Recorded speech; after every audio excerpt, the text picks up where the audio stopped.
दक्षिण अफ्रिकामा लामो समयसम्म रङ्गभेदका विरुद्ध आन्दोलन चल्यो र ठुल्ठुला विद्रोहहरू र बलिदानहरू त्यहाँ भए। तर त्यसमध्ये 1965 को रङ्गभेद विरुद्धको आन्दोलन र त्यसमा भएको दमन, हत्या, आतंकको सन्दर्भलाई संयुक्त राष्ट्रसङ्घले पनि मान्यता दिएर यसलाई रङ्गभेद विरोधी, रङ्गभेद उन्मूलन दिवसको रूपमा, रङ्गभेद भन्दा त्यो धेरै हदसम्म हामी कहाँ रहेको वर्णभेदसँग मिल्दोजुल्दो छ। त्यो वर्णभेदसँग मिल्दोजुल्दो छ र दलित समुदाय मात्रै होइन, देशमा मधेसी, आदिवासी, जनजाति, मुस्लिम यो सबैसँग सम्बन्धित मुद्दासँग पनि यो मिल्दोजुल्दो छ र 65 मा त्यसलाई त्यो रूपमा राष्ट्रसङ्घले माने पनि नेपालले 71 मा गएर त्यसमा पक्ष राष्ट्रको रूपमा हस्ताक्षर गरेको छ र हामी त्यस बेलादेखि कुनै न कुनै रूपमा जातिभेद विरोधी, जातीय विभेद उन्मूलन दिवसको रूपमा यसलाई मनाउँदै आएका छौँ। तर यो पटक मनाउनुको हाम्रो सन्दर्भ अलि विशिष्ट छ, अलि मौलिक छ भनेर म राख्न चाहन्छु। किनभने हामीले लामो सङ्घर्षपछि, खास गरी राणाशाही विरोधी आन्दोलनको अवधिदेखि नै दलित मुक्तिको पनि, जातीय विभेद र अत्याचार उत्पीडनका विरुद्ध पनि सङ्गठित आवाजहरू उठ्न थालेका हुन्।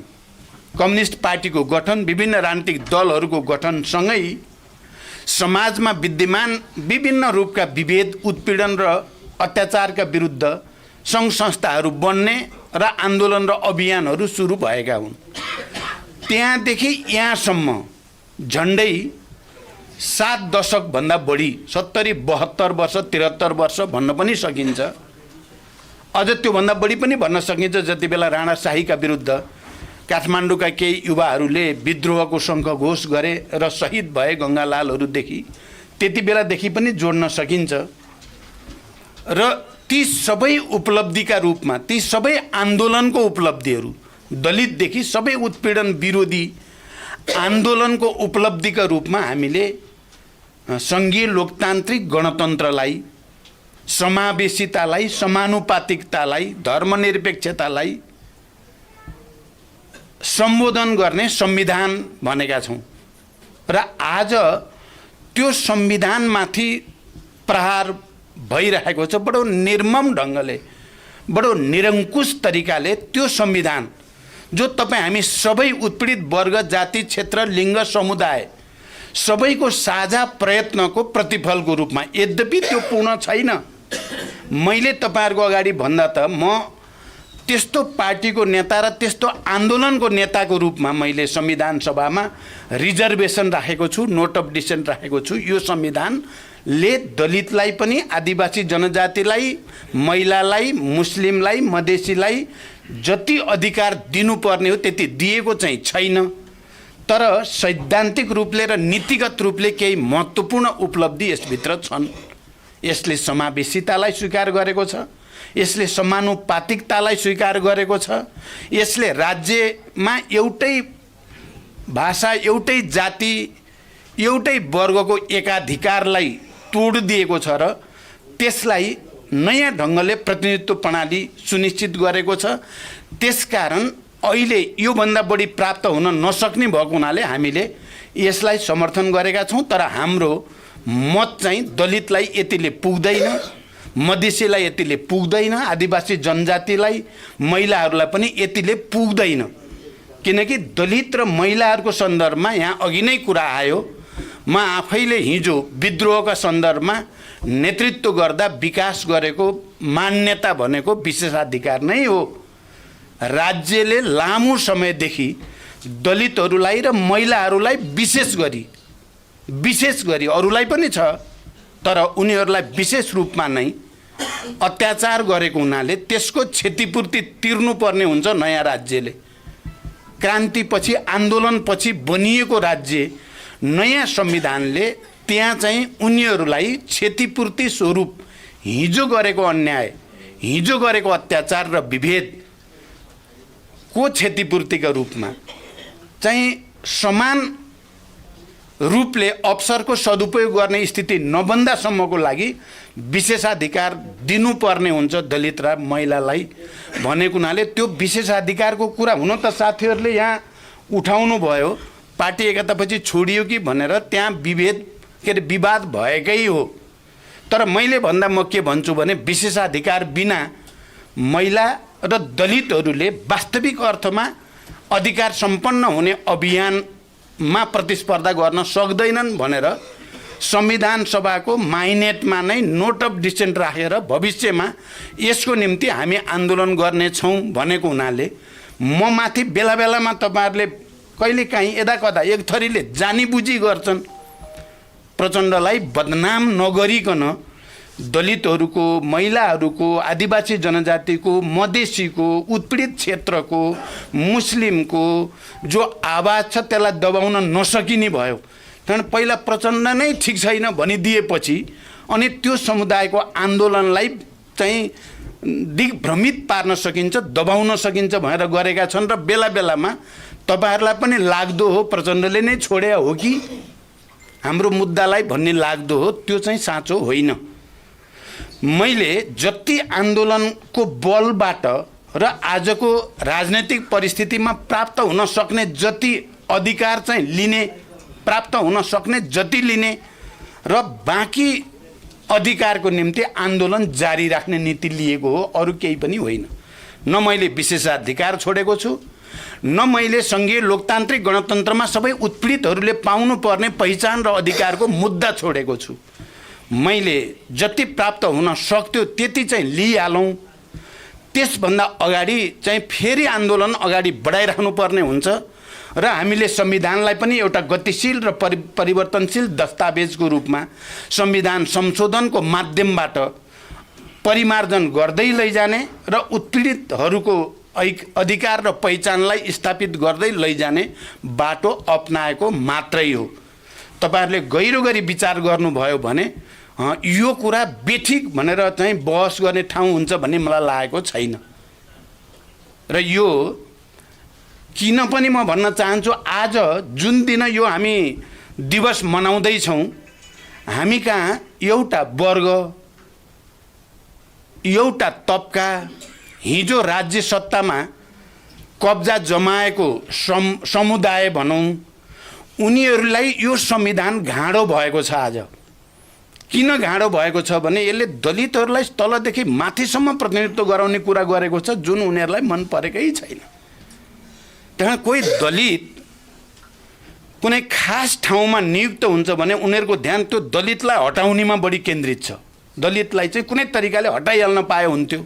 तिलक परियार एउटा प्रतीकात्मक उदाहरण मात्रै हो, त्यस्तो हजारौं उदाहरण दिन सकिन्छ।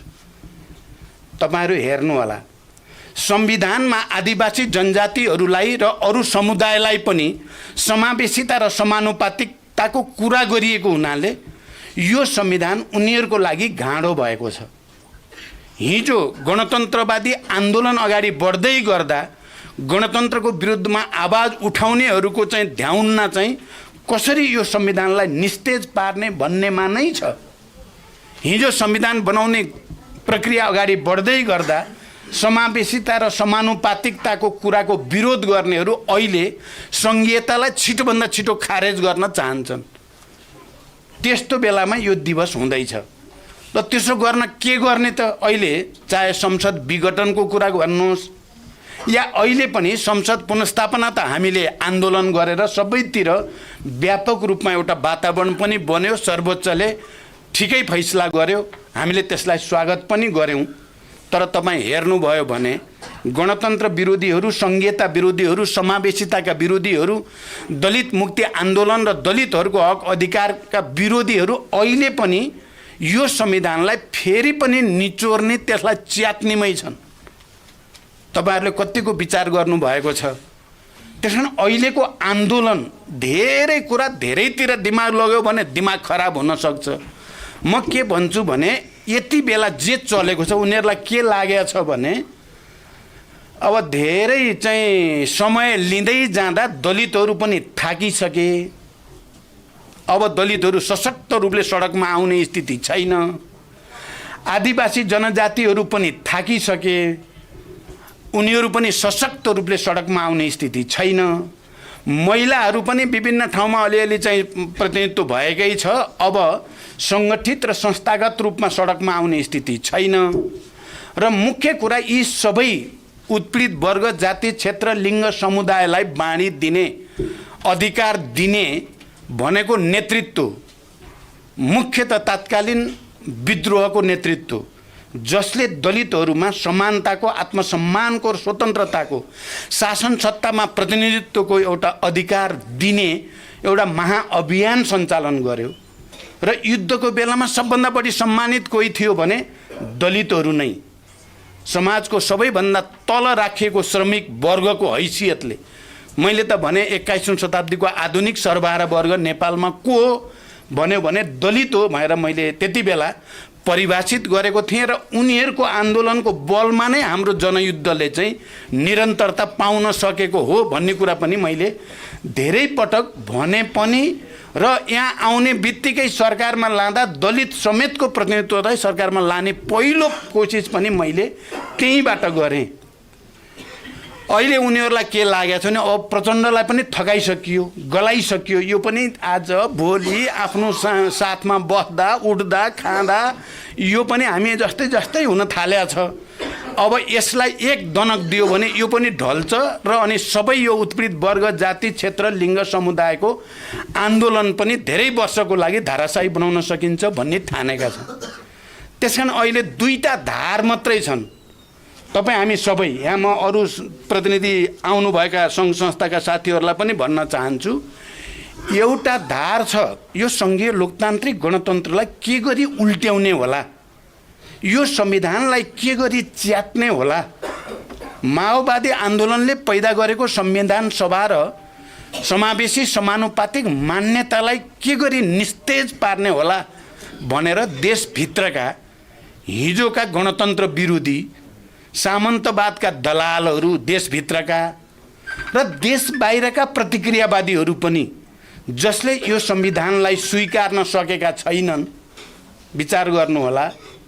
ती सबै मिलेर एउटा धार बनेको छ र ती सबैले नेपालमा यो संविधानलाई निस्तेज पार्न सक्ने मान्छे खोज्दै जाँदा उनीहरूले केपी ओली भेटेका छन्।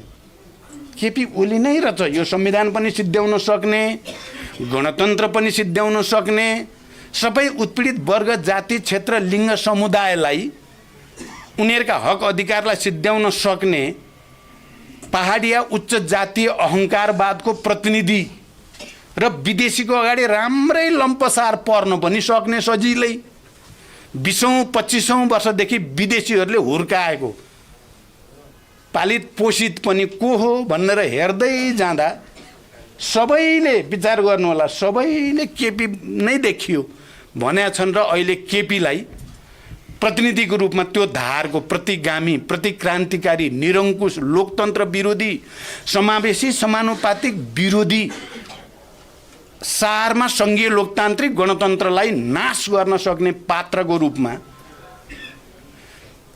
चाहिँ केपीजीलाई साथ लिएका छन्। उनीहरूले कति दिन लिन्छन् मलाई थाहा छैन, अहिले चाहिँ लिएकै छन्।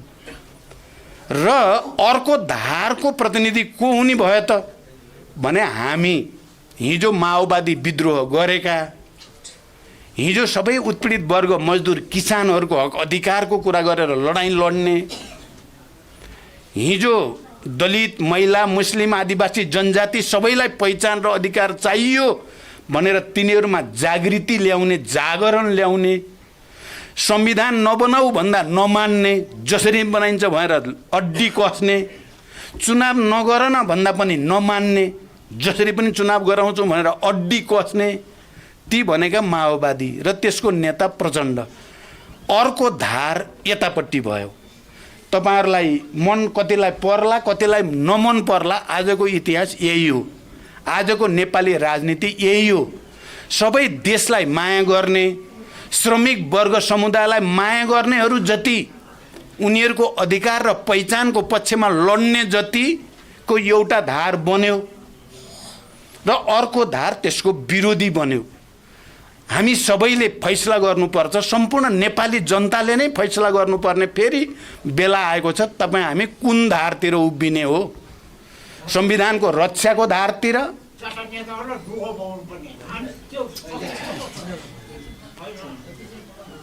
तपाईँ कुन पक्षतिर उभिने भन्ने सबै नेपालीहरूले जवाफ दिनुपर्ने छ।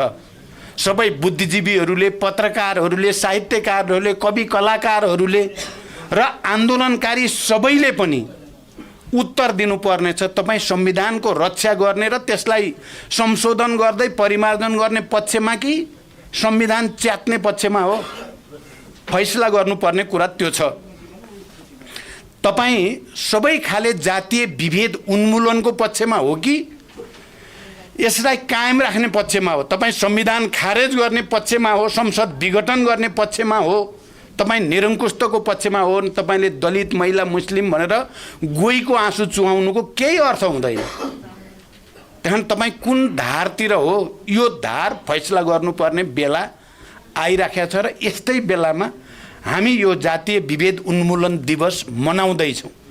त्यहाँ साथीहरू, म तपाईँहरूसँग हिजो आन्दोलन, विद्रोह, क्रान्तिमा जो बलिदान भयो, हजारौँ हजार, एकजना, दुईजना, 100 जना, 50 जनाको कुरा होइन, हजारौँ दलितहरू, हजारौँ आदिवासी जनजातिहरू, हजारौँ मजदुर किसानहरू, बाहुन क्षेत्रीकै अहिले मातृकाजीले भने जस्तै श्रमिक भयो भने बाहुन क्षेत्री पनि श्रमिकै हो। मलाई त अहिले के पनि खुसी लाग्छ भने यहाँ रणेन्द्र बराली हुनुहुन्छ, मैले अहिले उहाँले बोल्नुहुन्छ भने उहाँलाई बोल्ने हो भने बोल्न दिउँ भनेको थिएँ। किनभने मलाई एउटा भावनात्मक अलिकति केही कुरा भन्न मन लाग्यो। म किन दलित र उत्पीडितहरूप्रति यति धेरै संवेदनशील भएँ र मैले आफ्नो जात त्यागेको मान्छे हो म। वास्तवमा भन्ने हो भने प्रचण्ड भनेको जात होइन, जाति होइन, त्यो नेपालको सबै श्रमिक जनताको प्रतिनिधि नाम हो प्रचण्ड। प्रचण्डमा दलित पनि छ, आदिवासी छ, मधेसी छ, मुस्लिम छ, महिला छ, पूर्वेली छ, पश्चिमेली छ, सबै छ।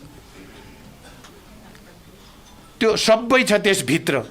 मैले चाहिँ म 8 वर्षको उमेरमा पहाडबाट मधेस झरेको, भित्री मधेस चितवनमा। मेरो घरको सधियारा सँगै बच्चामा चाहिँ डन्डी बियो खेल्ने सबै साथीहरू दलित मात्रै थिए। उहाँलाई रणेन्द्रजीलाई थाहा छ, मेरो घरको ठ्याक्कै जोडिएको घर दलितको थियो र मैले कम्युनिस्ट शिक्षा पहिला सिकेको पनि दलितैबाट। मैले बच्चैमा दलितको घरमा गएर खाना खाने, बस्ने सबै गरेको त्यही सधियारेमा।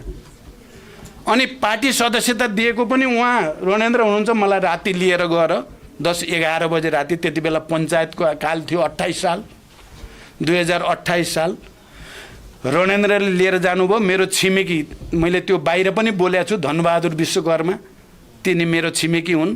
तिनले र रणेन्द्रजीले लिएर जानुभयो अर्को एउटा पूर्णलाल विश्वकर्मा भन्नेको घरमा। त्यहाँ रूपलाल विश्वकर्मा नै आएको थियो। त्यति बेला पुष्पलाल समूह फुटेको थिएन, पुष्पलालमै हुनुहुन्थ्यो। मैले बुझेको नि म पुष्पलाल समूहमै चाहिँ प्रवेश गरेको बुझे हो मैले। तर सदस्यता लिएको रूपलाल विश्वकर्मा र रणेन्द्र बराली हो। 1 रुपियाँ मैले तिरेको छु त्यति बेला सदस्यता शुल्क। मैले यो कुरा कुनै मैले उसको लागि भने होइन, कसरी मेरो दलितप्रति एकदम अपनत्व, प्रेम, मित्रता, सहृदयता सजिलै ममा किन विकास भयो र जनयुद्धको बेलामा मैले दलितहरूलाई बढी सङ्गठित गर्ने, आन्दोलित गर्ने र उनीहरूको विद्रोहलाई चाहिँ प्रमोट गर्ने, जनसत्ताहरू बनाउँदा दलितहरूलाई नै सत्ता प्रमुख बनाउँदा आनन्द अनुभूति मैले किन गरेँ भन्दा मेरो बचपनदेखिको एउटा लगाव र कम्युनिस्ट आन्दोलनमा ल्याउन दलितहरूले मलाई गरेको सहयोग, योगदान, यो सबैको पनि भूमिका छ। तपाईँहरूलाई आज हुन त यो कुरा मैले धेरै भन्ने गर्दैन थिएँ, म आज भन्न मन लाग्यो, मैले भने। यो कारणले पनि चाहे त्यो एकदम विकट क्षेत्रका दलितहरूको विद्रोहको कुरा होस् या दलित महिलाहरूले गरेका ठुल्ठुला बलिदानका कीर्तिमानहरूका कुरा हुन्, या त्यो भरि धेरै दलित नेताहरू, कार्यकर्ताहरू जन्माउने एउटा प्रक्रियाको कुरा होस्, त्यसको ऐतिहासिक सन्दर्भ छ। र यो दलितसँग मात्रै होइन, आम महिलाहरूसँग पनि, मधेसीहरूसँग पनि, आदिवासी जनजातिहरूसँग, मुस्लिमसँग, तपाईँ हेर्नुभयो भने शेर्पासँग या सबै थारूसँग मेरो सम्बन्ध त्यस्तै हुन गयो। मेरो सम्बन्ध त्यस्तै हुन गएर आज म कहाँ पाउँछु त भने सबैका अधिकार खोज्ने प्रक्रिया अगाडि बढेको छ।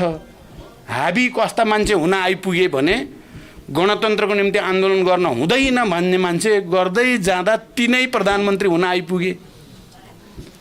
यो जातीय विभेदको अन्त्य र पहिचानको लडाईँ लड्नुहुन्न भन्ने मान्छे नै आइपुगे। मैले सार्वजनिक रूपमा नै भनेको छु, आत्मसमीक्षा हामीले नै गर्नु पर्ला। कहाँ कहाँ त्रुटि भयो त हाम्रा पनि केही स्टेपमा त्रुटि भए होलान्।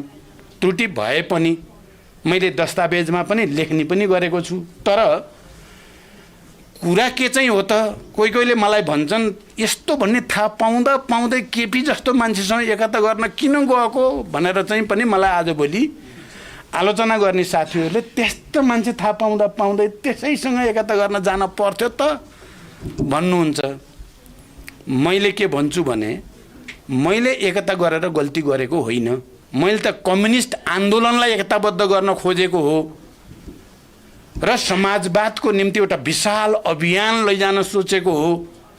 मैले त संविधान संशोधन गर्दै जान 2/3 मेजोरिटी चाहिन्छ, त्यसको निम्ति गर्न खोजेको हो।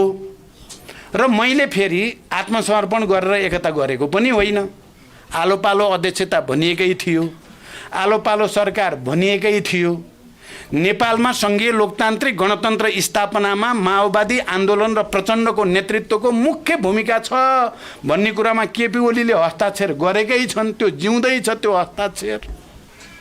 भने मैले नेपालमा राजनीतिक स्थायित्व, राष्ट्रिय एकता र अनि समृद्धिको एउटा नयाँ यात्रा सुरु गर्न पहल गर्नु गल्ती हो त। अब पछि केपीले जब जालझेल गर्न थाले, षड्यन्त्र गर्न थाले, अब पार्टी भित्रै चाहिँ विधि पद्धतिको चाहिँ निर्ममतापूर्वक हत्या गर्न थालेपछि विद्रोहको झन्डा कसले उठायो? म तपाईहरुलाई गहिरो गरी यो प्रश्नलाई विचार गर्नुहोस् भन्न चाहन्छु। मैले 19 पृष्ठ लामो दस्तावेज यो संसद विघटन गरेपछिको होइन, त्यो भन्दा पहिल्यै अब केपीको यो प्रवृत्तिले न दलित न कुनै उत्पीडित जाति या वर्ग कसैको पनि मुक्ति सम्भव हुने देखिएन। यिनले ठग्ने काम मात्रै गरे, सहमति सबै कुरा गरे। सबै ल्याएको माओवादी जनयुद्धले हो भन्नेमा पनि हस्ताक्षर गरेका छन्। सबै बराबरी गरम भन्नेमा नि गरेका छन्। लागू गर्ने बेला एउटा नि गर्दा रहन्छन्। ठग ठाक जालझेल बेइमानी गरेपछि मैले 19 पृष्ठ लामो दस्तावेज लेखेँ। तपाईहरुले धेरैले पढ्नु भएको होला, नपढ्नु भएको छ भने मेरो सल्लाह छ तपाईहरु एकचोटि पढ्दिनुस् राम्रोसँग। त्यो 19 पेज भनेको लामो होइन, पढ्न धेरै बेर लाग्दैन, एकैछिन बस्नु सर र हेर्दा भ्याइन्छ। तपाईले हेर्नुभयो भने मैले विचारमा के भन्न खोजेको, राजनीतिमा के भन्न खोजेको, विधि पद्धतिमा के भन्न खोजेको, उत्पीडित वर्ग जाति क्षेत्र लिङ्ग समुदायको हक अधिकार बारे मैले के भन्न खोजेको भन्ने कुरा त्यहाँ तपाईहरुले सबै देख्नुहुन्छ। सुशासन र भ्रष्टाचार विरोधी अभियान कसरी लैजाने भन्न खोजेको, जनतालाई राहत दिने बारेमा के भन्न खोजेको भन्ने कुरा त्यसभित्र छ। र मलाई आलोचना गर्ने साथीहरूलाई मैले के भनेको छु भने, ल ठिक छ, मैले केपीलाई सबै कुरा मनाएर एकता गरेँ भन्ठानेको थिएँ। मैले त राजनीति पनि मनाएँ, विचार पनि मनाएँ, विधि पद्धति पनि जनवादी केन्द्रीयता, बहुमतले गरेको निर्णय मान्ने भन्नेमा पनि हस्ताक्षर गराएँ। त्यसपछि होल पार्टीलाई रूपान्तरण गरेर एउटा महान अभियान चलाउँला भनेर गरेँ। यदि तपाईहरुलाई लाग्छ त्यसो गर्नु गल्ती रहेछ भनेर अहिलेको घटनाक्रमले लाग्छ भने विद्रोह पनि त पहिलो विद्रोह प्रचण्डले नै गर्यो नि त। तपाई त्यसलाई साथ दिने कि नदिने भन्ने प्रश्न मैले तपाईहरुसँग गर्न चाहन्छु। मैले फेरि उत्पीडितहरूको पक्षमा, उत्पीडित वर्ग समुदायको पक्षमा विद्रोह गर्ने पनि त पहिलो म भएँ। त्यसलाई तपाई के भन्नुहुन्छ? र अहिले संविधान मिच्ने जो प्रयास भइरहेको छ त्यसलाई असफल पार्नको लागि एकचोटि फेरि नेपाली जनताले आफ्नो आत्मनिर्णयको अधिकार प्रयोग गर्नुपर्ने स्थिति छ सबैले, दलितहरूले पनि, सबै उत्पीडित वर्ग समुदायले पनि फेरि एकचोटि आफ्नो आवाज सशक्त गर्नुपर्ने आवश्यकता छ। म चाहिँ हुन त हिजो त्यो उत्पीडित वर्ग समुदायको हक अधिकारको निम्ति लडाइँ लड्दै गर्दा म भर्खरको युवा नै थिएँ। म पार्टीको महासचिव हुँदाखेरि 35 वर्ष 36 वर्षमा एउटा पार्टीको महासचिव भएको थिएँ। जनयुद्ध सुरु गर्दा म 42 वर्षको थिएँ। शान्ति प्रक्रियामा आउँदा म 52 वर्षको थिएँ। अब अहिले यो अर्को लडाइँ लड्नुपर्ने भएको छ। म लड्छु भनेर हिँडेको छु। तपाईँहरूले थाहा पाउनुभयो, म लड्छु, म बाँचिन्जेल लड्छु। मैले मार्क्सवादबाट सिकेको कुरा के हो भने इतिहासमा मानव जातिको विकास उत्पादनको निम्ति सङ्घर्ष, वर्ग सङ्घर्ष, वैज्ञानिक प्रयोगका बीचबाट हुँदै आयो। तर मार्क्सवादको अनुसन्धान हुनुभन्दा अगाडि समाजको शासक विचार, राज्यको चाहिँ मूल विचार के थियो भने यी गरिब गुरुवाहरूलाई अन्याय गर्नु हाम्रो अधिकार हो, अत्याचार गर्नु, यिनलाई शोषण गर्नु अधिकार हो, यिनलाई पिस्नु र दाह जस्तो गरी चाहेको बेलामा मनोरञ्जनको साधन, चाहेको बेलामा तिनलाई फाँसी दिनु हाम्रो अधिकार हो भन्ने मान्यता नै समाजको मूलभूत मान्यता थियो। तर मार्क्स एङ्गेल्सले इतिहासको अध्ययनपछि र त्यति बेलाको समकालीन युरोपको आन्दोलन, मजदुर आन्दोलन र वर्ग सङ्घर्षको अध्ययनबाट उहाँहरूले पहिलोचोटि के भन्नुभयो भने विद्रोह अधिकार हो, अन्यायका विरुद्ध, विभेदका विरुद्ध, त्यो माथि शासनमा बसेर श्रमजीवीहरूलाई ठग्नेहरूका विरुद्ध विद्रोह गर्नु अधिकार हो भन्ने पहिलोचोटि त्यो मान्यता स्थापित भयो। त्यहाँदेखि यहाँसम्मको कुरालाई मैले के भन्न चाहन्छु भने प्रतिक्रियावादी, प्रतिक्रान्तिकारी, दक्षिणपन्थी यी सबै तत्त्वहरूको काम के हो त, नियम के हो भने उनीहरूले गडबड गरिराख्छन्, जनताका विरुद्ध दमन गर्छन्, अत्याचार गर्छन्, सफल हुँदैनन्, फेरि दमन गर्छन्, अत्याचार गर्छन्, सफल हुँदैनन्। जबसम्म ती ध्वस्त हुँदैनन् तिनले गडबड गर्न छोड्दैनन्, तिनले जनतालाई सताउन छोड्दैनन्। त्यो उनीहरूको नियम हो अरे के। जनताको नियम के हो भने आन्दोलन गर्नु, भने जस्तो गरी सफल नहुनु, फेरि आन्दोलन गर्नु, फेरि भने जस्तो गरी चाहिँ नहुनु, केही पाए पनि पुरै नपाउनु, आन्दोलन गरिराख्नु जबसम्म पूर्ण अधिकार र मुक्ति प्राप्त हुँदैन, आन्दोलन गरिराख्नु जनताको नियम हो। त्यसकारण हामी पनि के चाहन्छौँ भने हामी सबै पनि जो राज्यद्वारा या नेतृत्वद्वारा, राज्यको नेतृत्वद्वारा या त्यो वर्ग समुदायद्वारा ठगिएका, विभेदमा पारिएका हामी छौँ। हामी आन्दोलन गरिराख्ने, पूर्ण रूपले सफल नहुँदासम्म आन्दोलन गरिराख्ने। मैले जो बिडा उठाएको थिएँ, मैले भने 42 सालको उमेरदेखि सबै उत्पीडित वर्ग समुदायको उन्मुक्तिको निम्ति, उनीहरूको अधिकार र पहिचानको निम्ति र नयाँ राष्ट्रिय एकता भन्ने गरेको थिएँ मैले। नयाँ राष्ट्रिय एकता, सबैको प्रतिनिधित्व, सबैको आत्मसम्मान, सबैलाई सामाजिक न्याय सहितको समृद्धिको फल पाउने गरीको राष्ट्रिय एकता भनेको हो। त्यो सपना पुरा भएको छैन। केही भयो, संविधान सभा, सङ्घीय लोकतान्त्रिक गणतन्त्र मार्फत केही भयो, तर जति हुनुपर्ने भएन। नभएको हुनाले त्यो नचाहनेहरू त्यसलाई भएकोलाई पनि उल्ट्याउन चाहेका छन्। हामी भएको भन्दा बढी लिन चाहेका छौँ। अहिले लडाइँ त्यही हो। त्यसकारण यो लडाइँ मैले त भन्छु म अन्तिम समयसम्म लडिराख्छु। षड्यन्त्र धेरै छन्, मैले अझ धेरै भाषामा अहिले भनिहालेको छैन।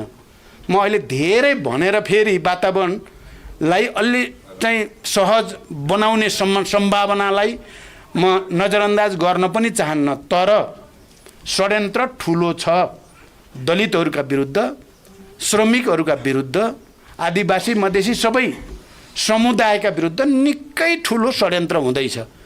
त्यसको केन्द्रित अभिव्यक्ति संविधानलाई मार्ने, संविधानलाई क्रियाशील हुन नदिने, संविधानलाई कार्यान्वयन हुन नदिने, भएका चाहिँ प्रोभिजनहरूलाई लागू गर्न नदिने। दलितहरूको बारेमा धेरै राम्रा कुरा पनि छन्, छैनन् भन्ने कुरा होइन। संविधानमा धेरै लडेर राखिया छ ती कुराहरू।